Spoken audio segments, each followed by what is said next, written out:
Bendito el Eterno, el uno y lo único, que no hay nada excepto Él. Bendito sea su santo nombre. Y shalom a todos.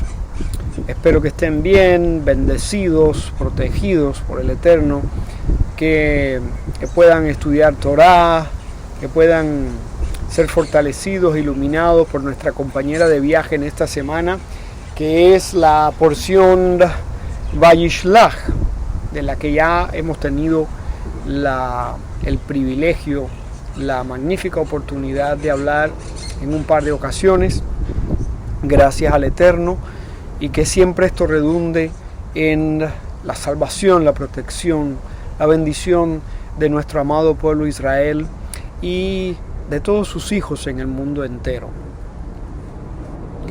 En esta porción vemos, hay un evento que es un evento misterioso, ampliamente debatido, y es esta lucha de Jacob con un varón que se le aparece y que después termina siendo descrito como un malaj, una fuerza espiritual, un enviado, un emisario del Eterno.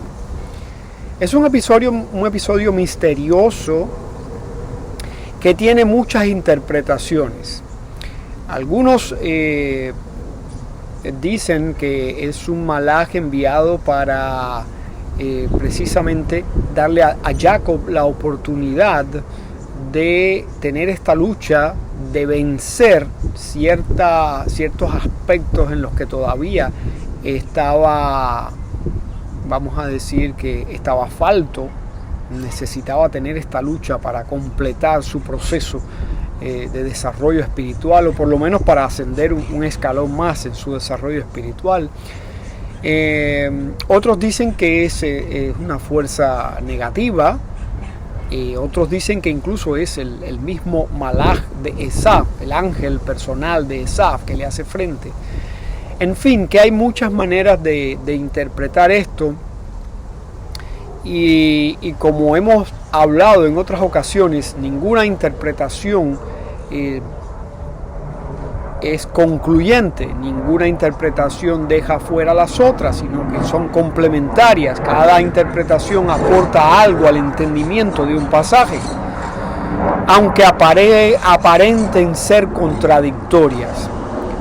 Pero en su fuente nada es contradictorio, porque hay una sola fuente para todos, por lo tanto no pueden haber contradicciones.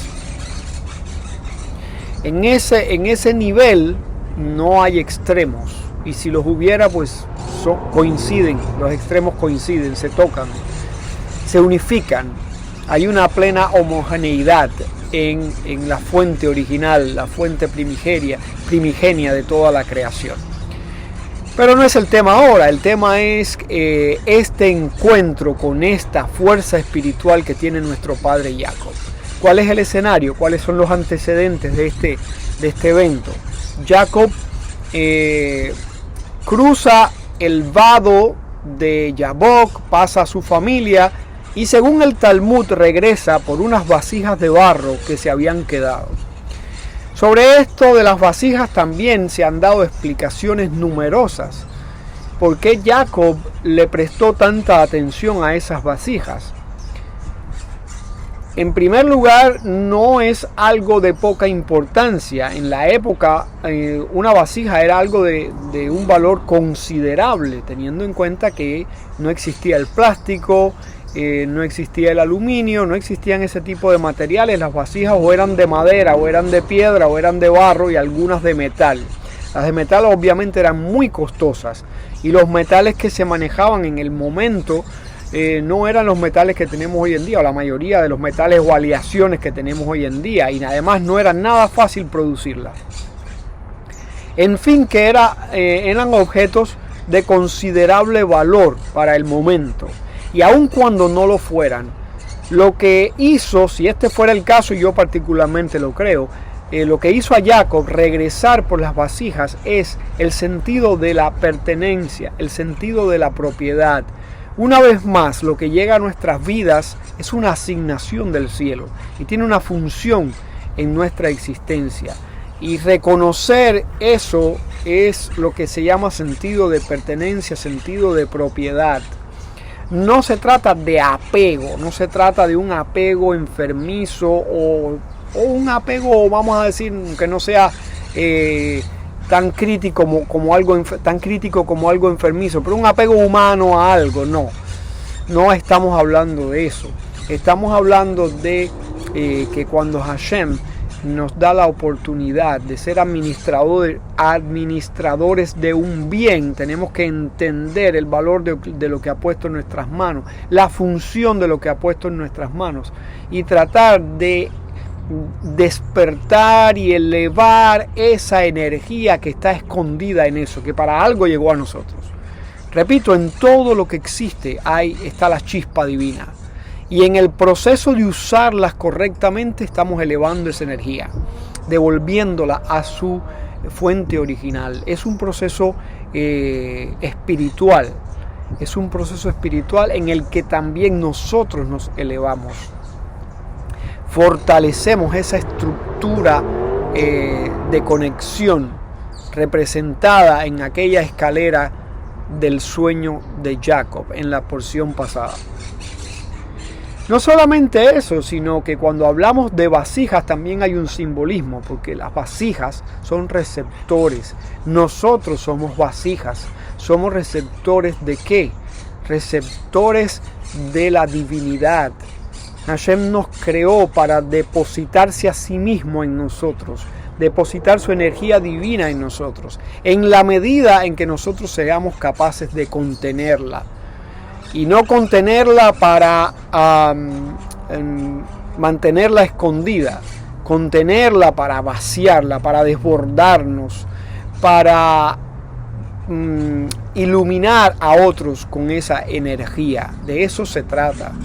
Y eso no nos disminuye, como hemos dicho antes. Cuando uno da, especialmente cuando uno da esa energía de esa fuente divina, uno no se disminuye, no se empequeñece, uno crece, uno aumenta, uno ensancha su vasija espiritual, crea capacidad para recibir más.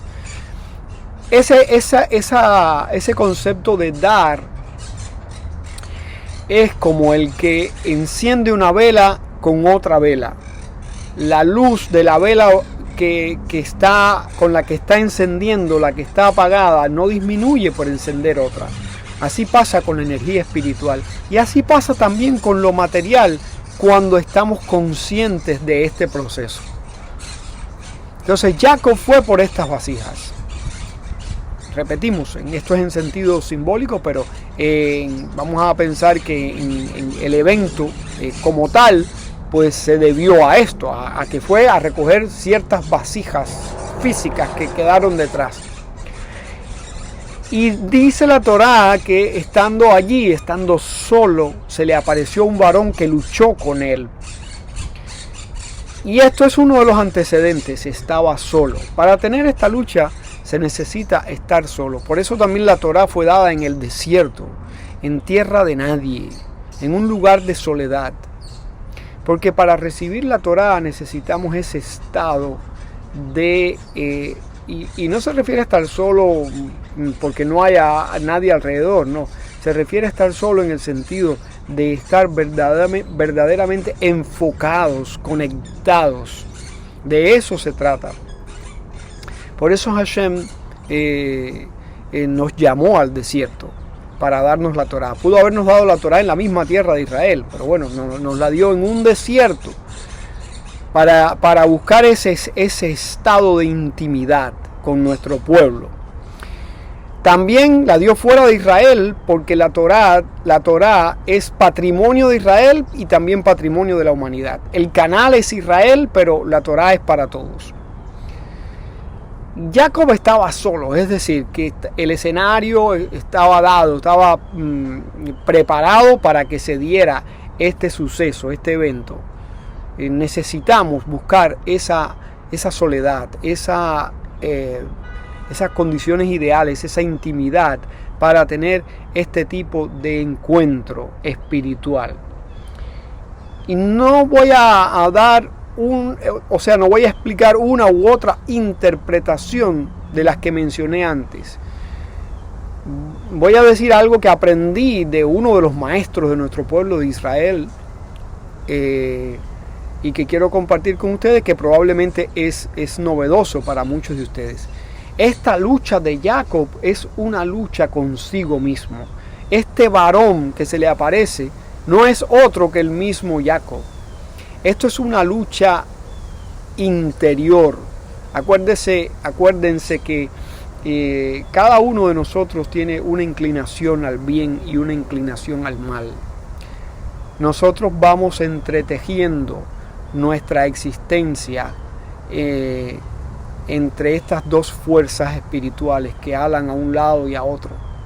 En la manera en que nosotros vamos librando esta batalla, vamos elaborando, creando este tejido de nuestra vida, que al final la obra resultante la vamos a presentar delante del Eterno. Y este momento de soledad, en este momento en que realmente Jacob necesitaba esta introspección tan profunda, porque estaba en un momento crucial, estaba en vísperas de enfrentarse a su hermano y él no sabía el resultado de eso. Es más, Jacob tenía miedo porque decía, Jacob le dijo al Eterno en su tefilá, le dijo, estoy empequeñecido por todo el bien que tú me has hecho. Es decir, Jacob sentía que Dios había sido tan bueno con él que él no tenía ya méritos. Es decir, su cuenta en el banco espiritual estaba en cero porque él había usado todo.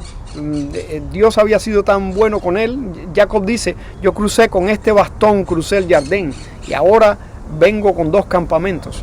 Tú has sido tan bueno conmigo, tú me has librado de tantos males, de tantas vicisitudes, tantos problemas, que ya yo no tengo méritos para seguir usando tu favor. Y Jacob se sentía así.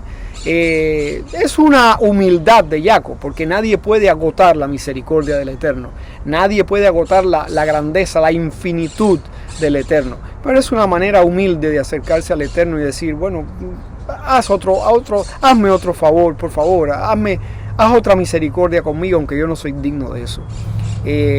Pero esta introspección tan profunda se debió a que era el momento, la necesidad del momento, un momento tan importante como esto, en que podía decidirse la continuidad de la familia o no.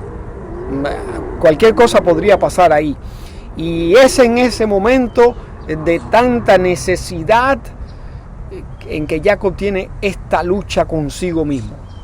Este nivel de introspección fue extremadamente profundo. Jacob lucha con Jacob y termina ganando. Cuando Jacob vence a Jacob, se gana entonces un nombre nuevo, Israel. Y esa es la lucha a la que estamos llamados todos. La lucha con el yo, la lucha con el hombre terrenal, la lucha con nuestra alma animal, la lucha con esa fuerza que se suma a la fuerza de gravedad e intenta mantenernos en un nivel muy bajo, en el nivel de Jacob. ¿Cuál es el nivel de Jacob? ¿Qué significa Jacob? Jacob viene de la palabra Ekev, que significa el calcañal. ¿Qué es el calcañal? Lo más bajo de nuestro cuerpo. Jacob sostuvo una lucha con esa fuerza interna que lo mantenía en el nivel de Jacob, en el nivel más bajo, en el nivel del calcañal, en el nivel de la tierra. Pero Jacob triunfó y se constituyó a sí mismo ¿en qué? En Israel, el que lucha con Dios y es capaz de vencer. Dios es tan poderoso que nos deja vencerlo. Dios es tan omnipotente, tan infinito, tan grandioso, tan todo lo que quieran decir, que nos deja vencerlo, para que crezcamos, para que adquiramos un nuevo nombre, Israel, el que lucha con Dios y aún es capaz de vencerlo. Este fue un momento crucial en la vida de nuestro padre Jacob. Este es un momento de transformación y es un momento al que todos estamos llamados, un momento de cambio, de profunda introspección, de vencernos a nosotros mismos y de transformar nuestra naturaleza, transformar nuestro nombre. Lo interesante es que Jacob es el único patriarca que tuvo dos nombres. Porque Abraham, Dios le cambió el nombre. Dejó de ser Abram y se convirtió en Abraham. Y está prohibido llamarlo por su primer nombre, porque Dios le transformó su nombre. A Isaac Dios lo nombró antes de su nacimiento y tuvo un solo nombre toda su vida. Jacob, en cambio, tuvo dos nombres. Siempre. Y aún un tercero. Pero de ese no vamos a hablar ahora.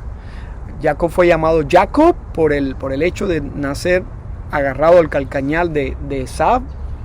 Y en este momento de su vida se transforma en Israel. Sin embargo, mantiene los dos nombres y a veces es llamado Jacob y a veces es llamado Israel. ¿Qué quiere decir eso? Que esta lucha interna no termina mientras estamos en este mundo. Seguimos bajo la influencia de estas dos fuerzas. Aun cuando hemos ascendido, aun cuando hemos subido un escalón, estamos en otro nivel espiritual, y podemos ser llamados por otro nombre porque hemos adquirido esa otra dimensión. Aún así, seguimos bajo la influencia de estas dos fuerzas.